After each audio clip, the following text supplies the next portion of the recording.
Hello everyone and welcome to today's video where we are going to discuss AS 18 on related party transactions. So this is another disclosure standard, and where do you show the related party report? Why do we need to show the related party report? And many questions over here we would seek to address.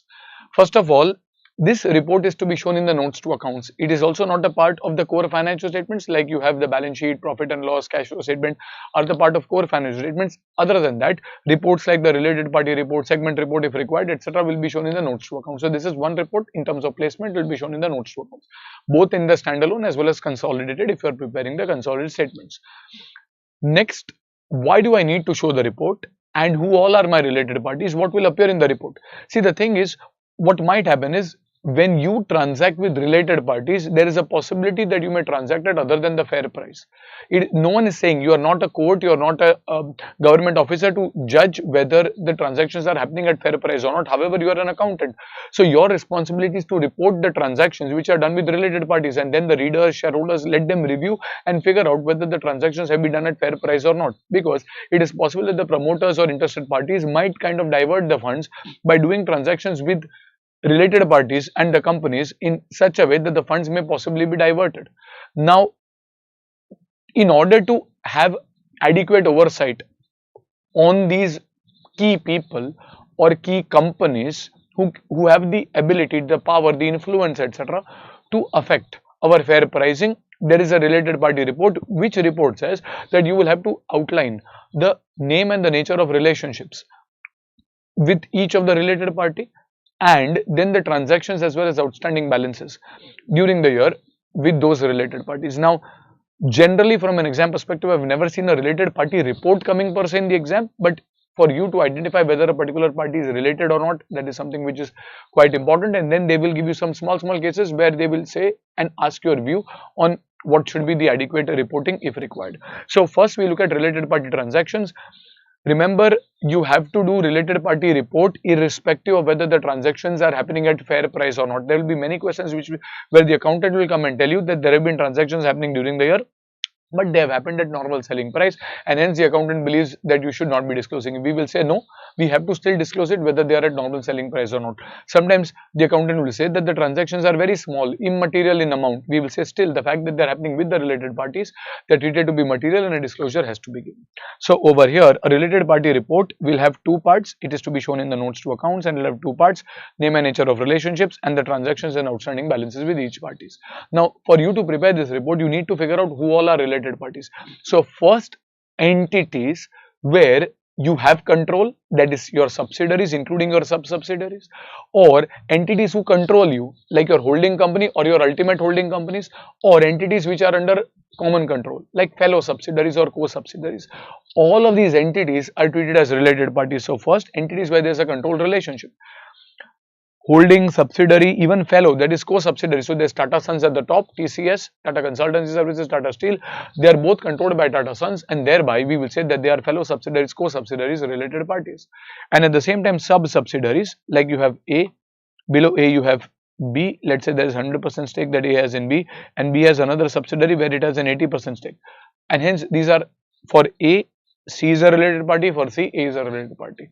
Okay, that is first, control. Second, sometimes a relationship does not necessarily come out of control, it comes out of, let us say, significant influence, or it comes out of joint control. Now, what do you mean by joint control? Joint control is a relationship where you don't unilaterally direct or control, like you have Starbucks in India, which is a joint venture between Tata, let us say, holding a 50% stake, and Starbucks USA, which is holding, let us say, another 50% stake. Now, none of these parties individually can control individually what is to be done. However, both of them together, for any decision to be taken, both of them have to vote, because that is when you will have more than a 50% stake, and hence the control over here is joint. So both of these parties who are jointly controlling will also be taken as for an entity related party. So if I am Starbucks India, for me Tata as well as Starbucks USA are related parties. Similarly, for Tata, Starbucks India as well as for Starbucks USA, Starbucks India will be related parties. Remember, co-venturers by themselves are not related. So Starbucks USA and Tata does not become related parties. However, for both of them, the joint venture in India will be the related party. Okay. Similar is the case with associates. Associates are entities where you have a significant influence. Significant influence arises, let us say, from participating in policy making, maybe operating or financing policies, or let us say, being involved in the affairs of the company is significant influence. If nothing is given, significant influence arises at 20 or above percent and all the way up to 50%. Above 50%, there is control. Now, these words control, significant influence, joint control will be done in separate standards. Like AS21 on consolidation discusses about control, AS23 on associates discusses about significant influence, and AS27 on joint ventures discusses regarding joint control. So basically what we want to achieve over here is for an entity, entities where there is control like a subsidiary, or entities where there is joint control like a joint venture, or entities where there is a significant influence like an associate are related parties, and these are two-way relationships. So for me, if the other party is related, for the other party I am also related. These are two-way relationships. So there is joint venture and even associates, these are also related parties. However, it is very important, and institute loves asking questions on this to know that, like, I can have P and I can have S1 and S2. Both of them are fellow subsidiaries or co-subsidiaries under common control. Both of them are related parties. So co-subsidiaries are related. However, if I have co-associates, let's say there is A1 and A2. Now for P, A1 is related. For A1, P is related, and vice versa. For P, A2 is related. For A2, P is also related. But between A1 and A2, this is co-associates. Co-associates, the related party relationship does not arise, or even co-joint ventures, the related party relationship does not arise. Further, a very interesting thing for which institute asks you questions is, when I look at sub-subsidiaries, sometimes a situation might arise like this. So there may be a parent ke niche there is a subsidiary where I am owning a 80% stake, and below this subsidiary there is another subsidiary where I have a 60% stake, that is S2. Now the problem is, when I compare P, is P and S1 related? I will say yes, directly. P controls S1. But what about S2? Now, P does not directly control S2. However, P controls S1. And if there's a general meeting of S2, S1 will vote for 60% in a manner that P directs. What the student wrongly does is, a student wrongly says, okay, let us find P's effective stake in S2. So let's see, 80% into 60% comes to 48%, less than 50%, we say there is no control. No, this is wrong. Remember, this 48% is like dividend rights. So if S2 were to distribute 100 rupees of dividend, 60 will go to S1. 60 may say, if S1 were to distribute 60 of dividend, 80%, that is 48 will reach up to P.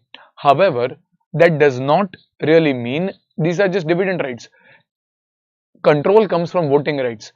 P can order S1 to vote for the entire 60% in S2 in a manner that P desires, and hence the standard has defined a term called as intermediary. The subsidiary of an entity is treated to be an intermediary of an entity. So over here, P controls S2 through S1, and as a result, over here for P, both S1 as well as S2 are related parties because of the control relationship and not really significant influence.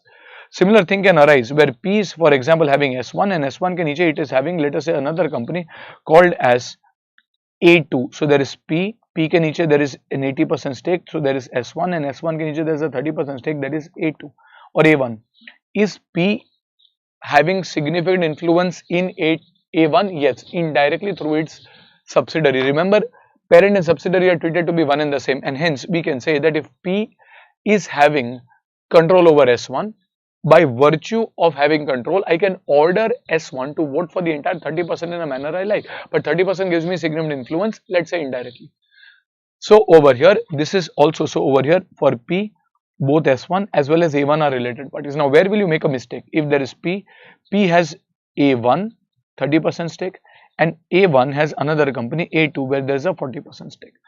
Now P only has a significant influence over A1. It does not have control, so it can at best influence. Now A1 in A2, well, this is like a sub-subsidiary, you say this is like a sub-associate. Remember, sub-associates are not related parties. Your associate directly is related. Achha, associate ke niche there is another associate. No, that is too far a relationship as per the standard. If they wanted to cover, they should have said, like over here, in control, even sub-subsidiaries are included, but in associates, sub-associates are not included. In in associates, even co-associates are not included. So over here, remember, when P has a subsidiary S1 and subsidiary के नीचे associate है, then P and S1 is like one and the same. So P has an 80% stake, and hence this is not like a sub associate, this is like your associate of your intermediary, that is your subsidiary. However, when you see over here, it's a little confusing. We'll do a lot of sums over here, so that will give you complete clarity. So but when I look at P having A1, P only has a significant influence in A1, then that A1 has another significant influence in A2. The standard does not believe that that is a relationship whereby I can twist maybe fair pricing, and hence they restrict their understanding to associates. So they say the entity is associates or associates through intermediaries like subsidiaries. They will be related parties, not sub-associates or not co-associates, for example. So we'll do a few sums on this to get better understanding. Now, what we have focused in the first 2 points is only corporate relationships. Like there is a company, Reliance Industries Limited, which owns a 70% stake in Reliance Jio Limited. So for Jio, Reliance Industries is limited. For Reliance Industries, Jio is related. However, it is very much possible that instead of a company, there's an individual like Mr. Mukesh Ambani owns a 70% stake. Now, Mr. Mukesh Ambani cannot be called as a holding company. However, Mr. Mukesh Ambani is an individual who has control over the entity. Well, that individual, Mr. Mukesh Ambani, is also a related party. Now, the thing with individuals is individuals may have control, joint control, or even significant influence. Now, the problem is individuals may not directly have that relationship. Individuals operate even through their relatives. Now, the definition of relatives, what will relative include? Well, relatives include spouse. It includes, let us say, children. It includes parents, brothers and sisters. Brothers, what in India we call as real brothers and sisters. That is, siblings are included. Cousins are again treated to be far away. They are not brothers and sisters. Your brothers and sisters include your siblings. That is real brothers and sisters, as we call it. So, if you are having control directly, or you along with your wife are having control, it is treated as one and the same. So over here, the individual along with his family or relatives is treated to be one and the same.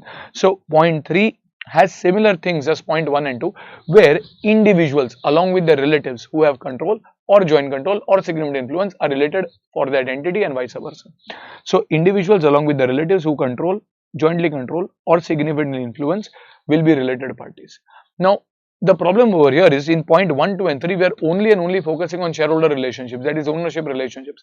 However, sometimes you get the ability to influence pricing not because you are an important shareholder holding a 20, 30, 40, 50, 70% stake, no, but because you are an important employee, like a key managerial personnel. A KMP or key managerial personnel may be someone like a CEO, a executive director, a managing director. Usually these entities who are, let us say, so these employees may be critical and they might actually take actions in a way that that they can affect prices, and hence the related party definition includes also these key managerial personnel. But not every shareholder is an important shareholder who can influence prices.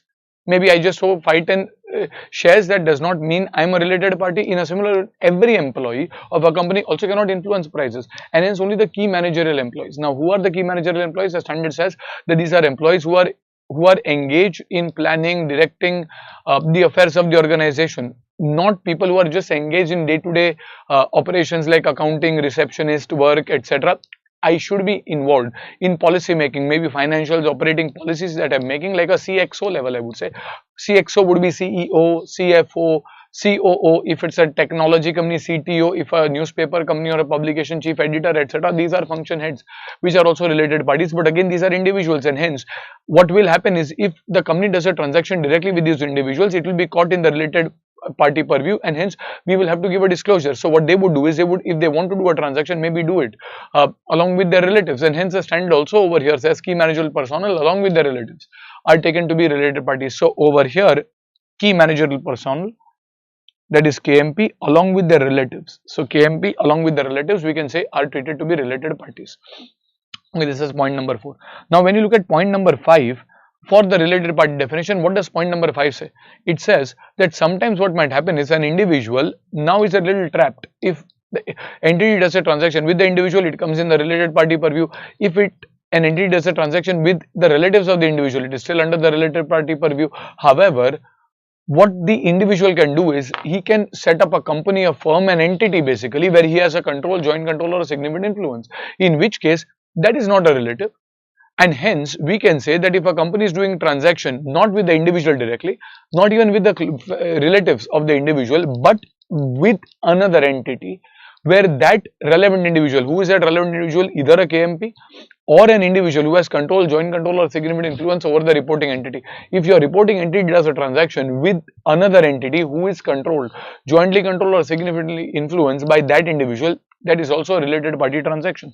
So enterprises over which the individuals, including relatives mentioned earlier, which are those? Well, these two mentioned earlier, have control, joint control, or even significant influence. These are called as related parties. Okay, so these are the five items which will go in the related parties definition. An important clarification for you to remember would be, are directors related parties? Well, directors are of broadly two types. There would be executive or full-time directors, or there would be non-executive or simply stated independent directors. Now these independent directors will only come and attend board meetings. They are not really responsible for they are not full-time employees of the company. They would just give their broad guidance. And hence, the standard believes that if you are an executive director, like Mr. Mukesh Ambani is a managing director, a full-time director in Reliance, then I am a related party for Reliance. I am an important employee. However, on the Reliance board, if you go to see, there are so many eminent lawyers, bankers, or let us say notable professionals like even Mr. Kumangalam Birla, etc., who would come and sit on the board. They would not be entrusted with the day-to-day responsibilities of the company, but they would just come on the board meeting and to ensure that the board is functioning in a manner which is proper, and hence these are independent directors, will not be treated as related parties. So over here, independent or non-executive directors are not related parties, but full-time or executive directors will very well be treated as related parties. Okay, so this is regarding key managerial personnel as well as, let us say, relatives. Next, you look at that over here, the definition of control. Control is typically covered by S21, where you have more than a 50% stake in a company, or you have control over the composition of more than 50% of the directors. Joint control arises usually by agreement, where parties collectively agree to control an enterprise together, and then significant influence, which usually comes at a greater than 20% stake. Now, these are the key nuances for the related parties. The standard has given you certain clarifications that merely because these relationships are there, we cannot tell them as related parties. Like for example, I am a major customer or a major supplier. Now, merely because you are a major customer of an entity does not make you a related party. Now, yes, along with being a customer, there's a 40% stake shareholding which is there, then that can make a related party. But merely because you're an important customer or you are an important supplier or a distributor does not make you a related party. Similar is the case with the bank. Now, my company might have 5,000 rupees worth of asset, out of which 1,000 has come from equity money and remaining 4,000 has come from a loan from SBI. Now, does that make SBI, who is a provider of finance, that is a loan, merely because it has given a loan, does it make it a related party? No. So a provider of finance, merely because I'm a provider of finance does not mean I'm a related party. However, if I also have a 25% stake in your company, I may be a related party, not because I've given a loan, but because I have a 25% stake and thereby a significant influence. So over here, following are not related parties: sole supplier, sole customer, or a major distributor.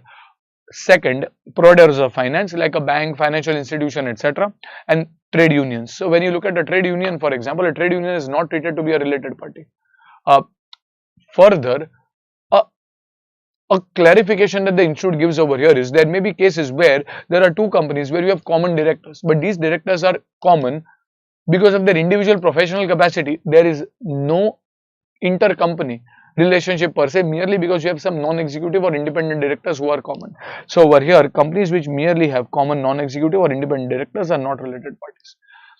Apart from this, there is an exception which is given for government companies, where you might have government at the top and government might have so many other companies, like Indian Oil is a government company, Bank of Baroda, SBI, all of these are government companies. Now, there will be thousands, if not lakhs, of different government companies which are under the control of the government, and hence we are saying that ideally fellow subsidiaries are related parties. So if government is controlling so many companies, ideally all of them are related, and hence you should have a disclosure. However, the standard believes that, well, we will not really suspect any wrongdoing on the part of the government, and hence the standard exempts you from disclosing transactions or even names or outstanding balances of two entities which are related to each other merely because there is a government which commonly controls them. Like Indian Oil is controlled by the government, SBI is also controlled by the government. Now, both of them are under the common control of the government, but there may be thousands of other companies which are under the common control, and hence we are not really putting government under the scanner over here, and as a result the standard gives you an exemption. Having said that, if you want to disclose some material transaction, you are Indian Oil, you have done a material transaction with some government company, you want to disclose that, the standard does not prohibit you, you can very well disclose it. However, it does not make it mandatory like for every other company like Tata, Reliance, no matter how big the group is, the standard says you have to give the names and nature of relationships, and if there are transactions, give a disclosure, except if it is between government companies, then an exemption applies over here. Okay, so this is regarding related parties.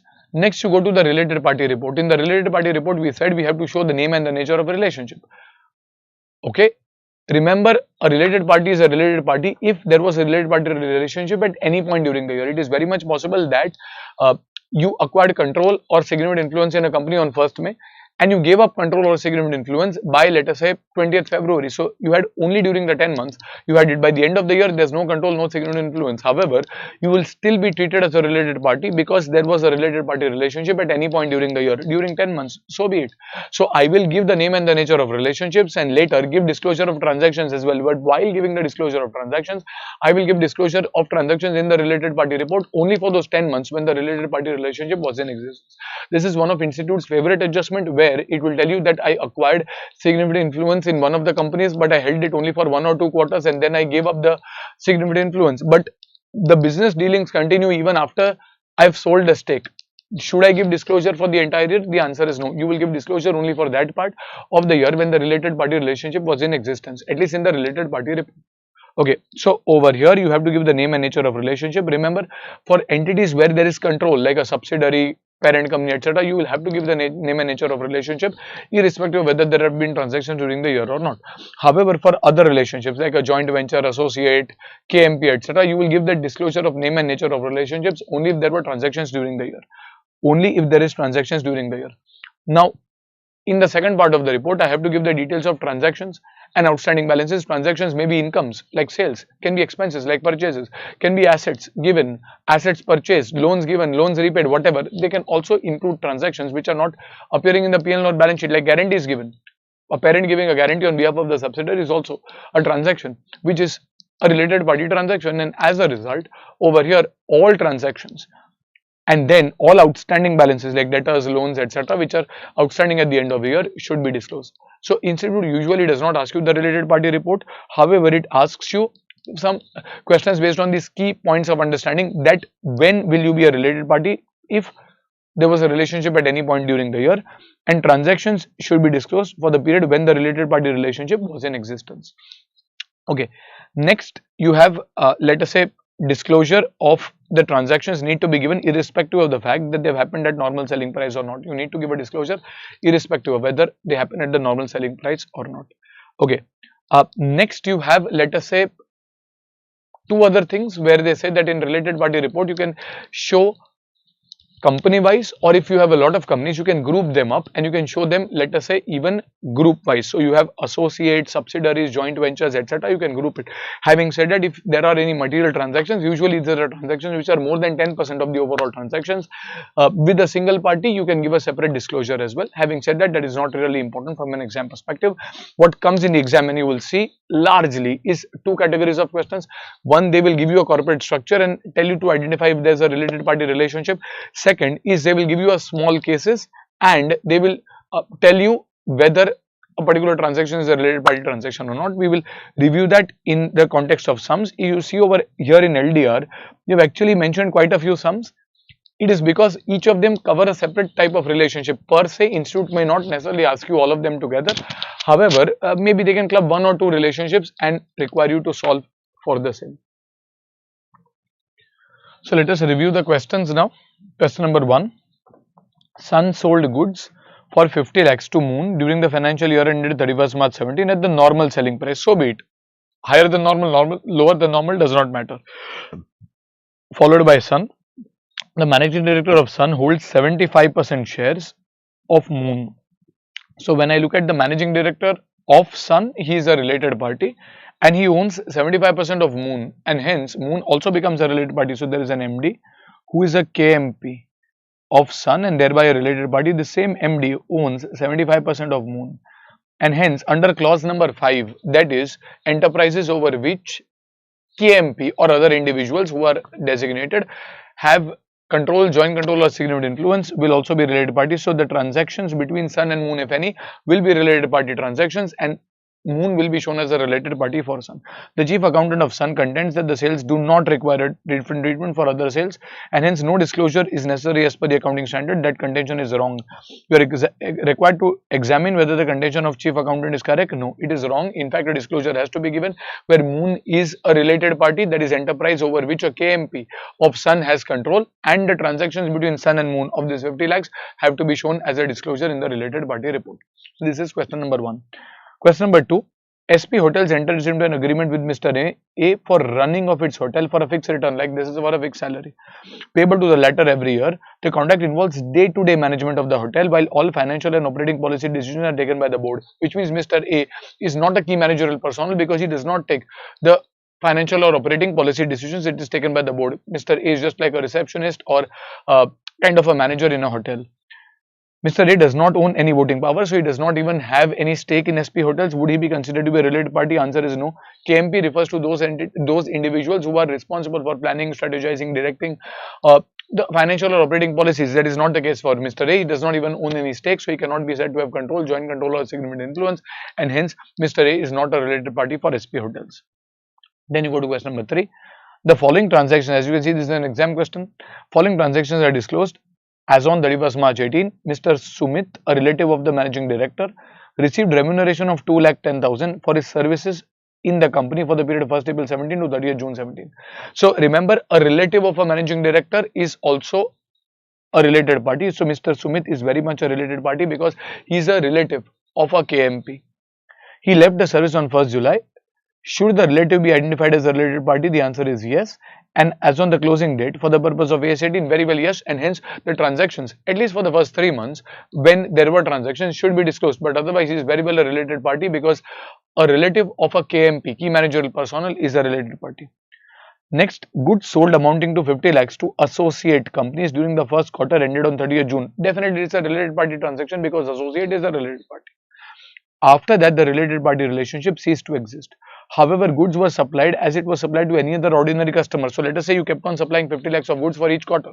So during the year, is there a related party relationship? Yes, for the first 3 months, and hence should there be a disclosure? Yes, for the transactions which happened when the related party relationship was in existence. So there would be a related party relationship, and you will give a disclosure for transactions which are happening during the first quarter, that is when the related party relationship was in existence. So this is your question number 1. Next you go to question number 3. Next you go to question number 4. This is also an important question, a past exam question. Identify the related parties in the following cases as per AS18. Maya holds 61% shares of Sheetal. So over here there's Maya holding 61% shares in Sheetal, and Sheetal holds 51% stake in a company called as Fair, and Care holds the remaining 49% in Fair. Okay, give your answer for reporting entity wise for each Maya, Sheetal, Care and Fair respectively. So when I look at Maya, who are related parties for Maya? Well, Sheetal because it is a subsidiary, and even Fair because it is an indirect subsidiary, sub-subsidiary, they are related parties. For Sheetal, Maya because it is a holding company, as well as Fair because it is a subsidiary. However, when it comes to Care, well, Care is like a other shareholder of my subsidiary, that is not a related party, at least for Sheetal. When I go to Fair, on the other hand, for Fair, Sheetal is related because it is an immediate holding company, as well as Maya because it is an ultimate holding company. Apart from that, even Care is related because it is a company which owns significant influence in me, and hence even Care is a related party for me. Achha, then when I go to Care, for Care, Fair is the only related party because my Sheetal or Maya has no direct connection with Care, and hence only Fair. It is like an associate for me, will be the related parties. So this is question number 4. Now, as you can see, for Fair, for Care, it is only Fair which is related. For Fair, all the 3 are related. Okay. Next, you had another subpoint, Mr. Subhash Kumar, who is a managing director of A and holds 72% of B. Well, then A and B are also related because it is similar to question number 1. Okay, next is question number 5. I would say this is very similar to question number 4. There's nothing new over here. Identify the related parties in the following cases. A holds 51% in B, B holds 51% of O, and Z owns 49% of O. In which case for A, B who is directly a subsidiary, O who is a sub-subsidiary are related, and at the same time for B, A who is a parent, O who is a subsidiary is related, but when I go to O, for O, A, B as well as Z are related, and then when I go to Z, for Z only and only O, that is an associate, will be related. This is exactly similar to question number 4. Next you go to question number 6. It's a little different. Now you will have different structures. R holds 60% voting rights in S. You will always try to make the structure. So R holds 60% voting rights in S. S has 15% voting rights in T, and R directly enjoys 10% voting rights in T. So over here, when I look at T, which is a listed company, regularly supplies goods to R. So there's a transaction between R and T. The management of T has not disclosed its relationship with R. You are required to assess from the viewpoint of AS 18. Now when I look at R, how much stake does R own in T? Well, R directly owns 10% and then indirectly through its intermediary, that is a subsidiary, owns 15%. Remember, R can direct S by virtue of its control to vote for the entire 15% in a manner it wants, and hence in a general meeting of T, R has the ability to sway 25% of the votes, and as a result R has direct as well as indirect significant influence over T, and as a result R and T would be related parties, and hence the transactions between R and T will require disclosure in the reporting entities T as well as R. Okay, next you have question number 7. Omega Bank holds 25% stake in B. Okay, by virtue of that there is an associate relationship and hence there will be a related party. Omega Bank also provides finance by way of a loan to B at market rates, on account of which Omega Bank would have the power to nominate one person to the board of directors of B. Any major transaction proposed to be entered into by B will need the consent of Omega Bank. Would Omega Bank be considered as a related party for the reporting enterprise? The answer is yes.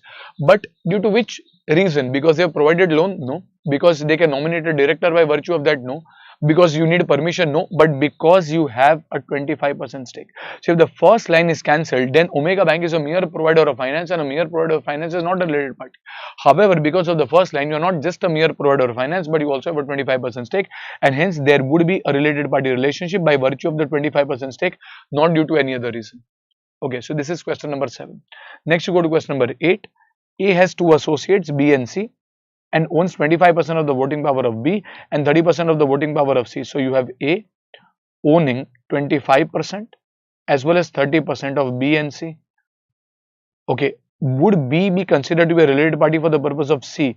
Well, these are co-associates. Are co-associates related party? Answer is no. They are not related party. However, if A held 80% in B and 60% in C, then they would become fellow subsidiaries, in which case they will be related parties, but here they are just co-associates and hence not related parties. Question number 8. Next you go to question number 9.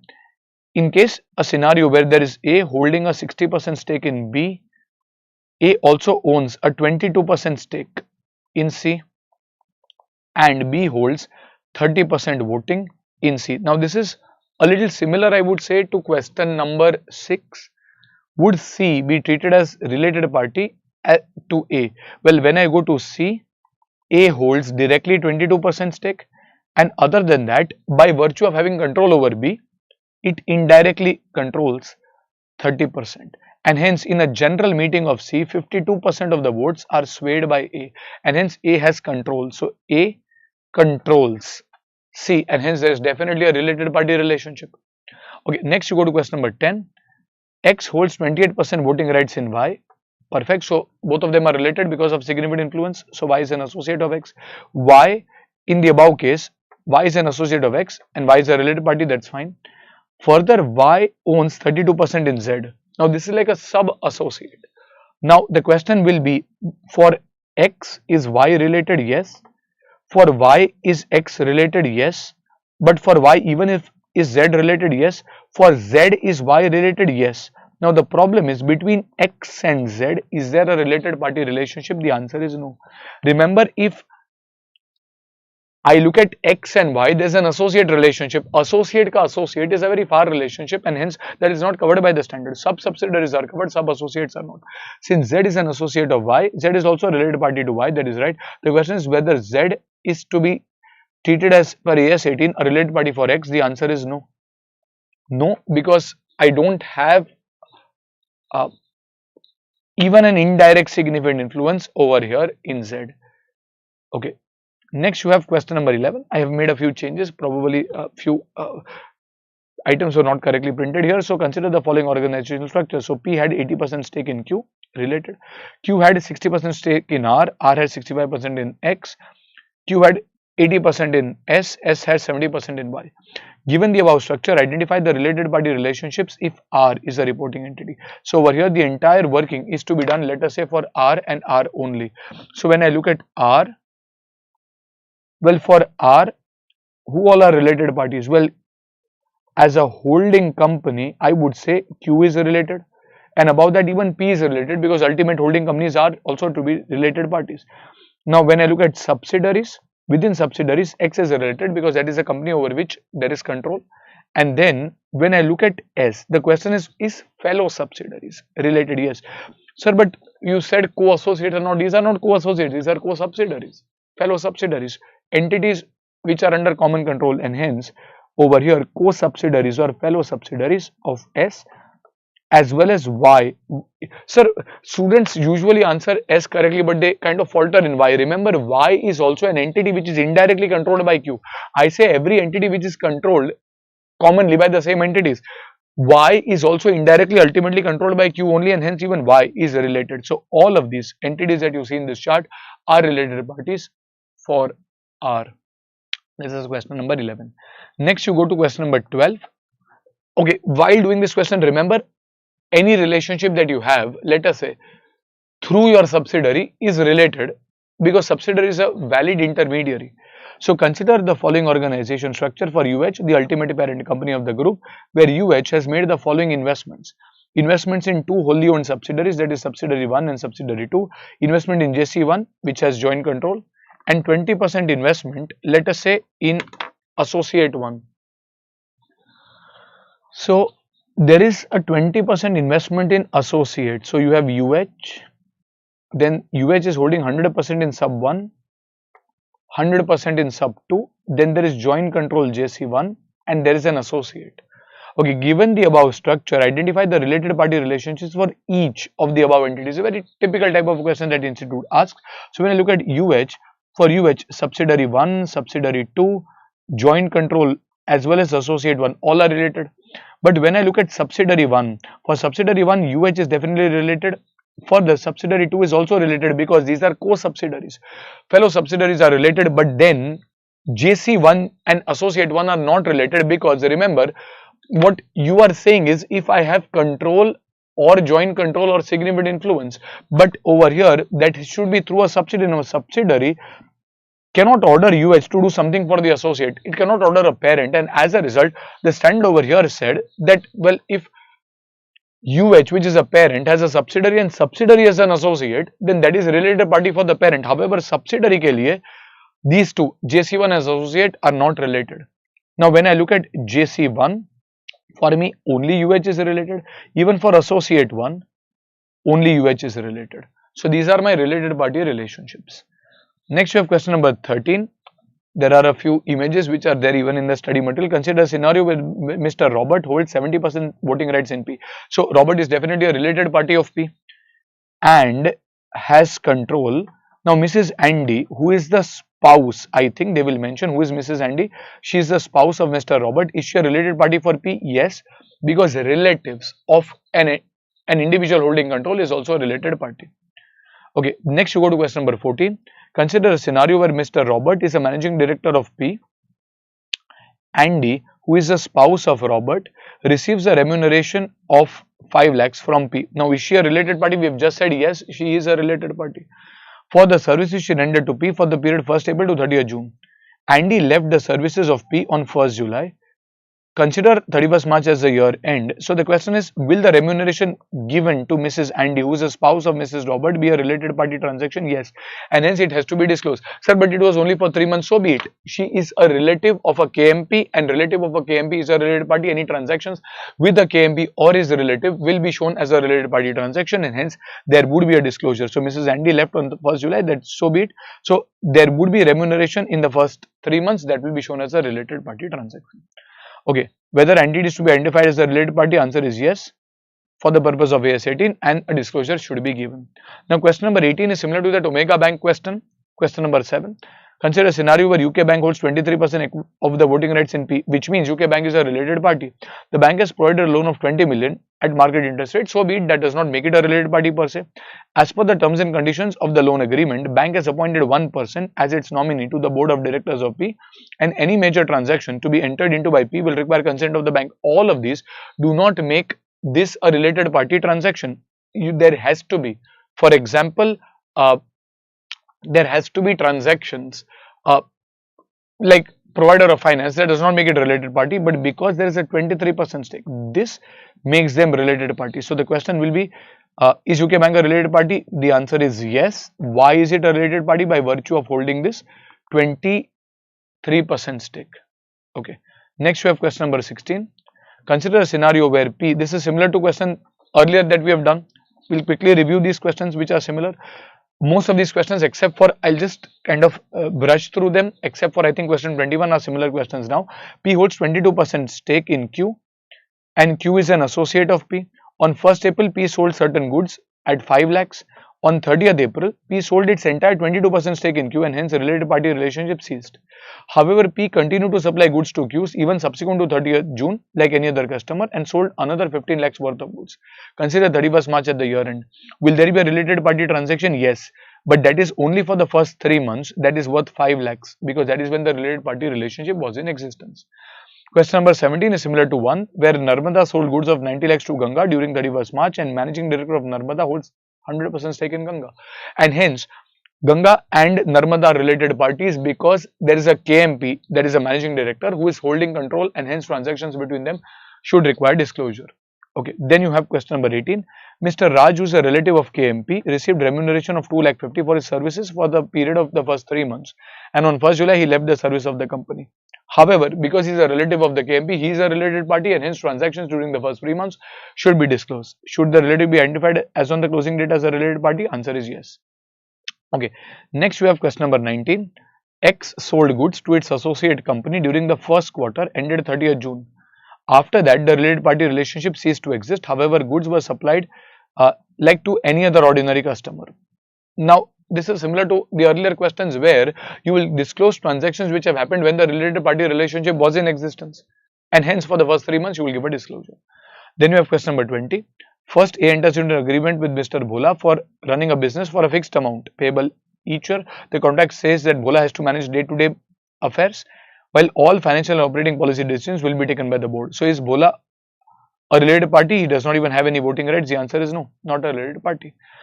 Manoj is a relative of a KMP, received remuneration of 3,50,000 for the services. As you can see, it's a recent RTP question, very similar. We will say relative of KMP is a related party, and for the first 3 months you will give a disclosure. This is question 20. Now, in my opinion, question 21 is another question that you should review, specifically the last 2 points of this, which are slightly different. Answer the following with respect to AS 18. ABC sold goods worth 2 lakhs to its associate company for the first quarter. You can see it's an exam question. Same घिसे पिटे questions आते हैं. For 30th June. After that, related parties cease to exist. We'll say so be it. By now we know the answer. For the first 3 months, 2 lakhs of transactions will be disclosed. Achha, second and third are new points. If majority of the directors of Arjun constitute the majority of the directors of another company Bhim in their individual capacity as professionals, so there are common directors, but this is an independent capacity as professionals, and not by virtue of being directors of Arjun, are both the companies related? Answer is no. Merely having common directors does not make them related parties. Then Asha sells all manufactured furniture of 1 crore to Sasha as per the agreement. Sasha is the only customer of Asha. In the financial statements, it wants to present Sasha as a related party. The answer is again no. Merely being a customer, which is the sole customer, does not make it a related party, and hence there is no related party relationship over here. Okay. Last, you have, let us say, a homework question from the July 21 section. It is similar to the questions which we have earlier covered, and that kind of covers your entire section for related parties. I hope this standard has been clear. A very scoring standard. Two notable questions: one, they give you this organizational chart and help you to ask you to identify related parties, something like this, and second, they will give you 2 or 3 cases which are generally revolving around similar things like, what if associate relationship is ceased during the year? What if the transaction is done with the relative of a KMP? What if I'm just managing day-to-day affairs? Similar to that, questions will be asked, and hopefully you should be getting your marks of AS18. Okay? So we will stop for this standard, and I'll see you with another standard. Study well, study hard, and I'll see you soon. Bye bye. Take care.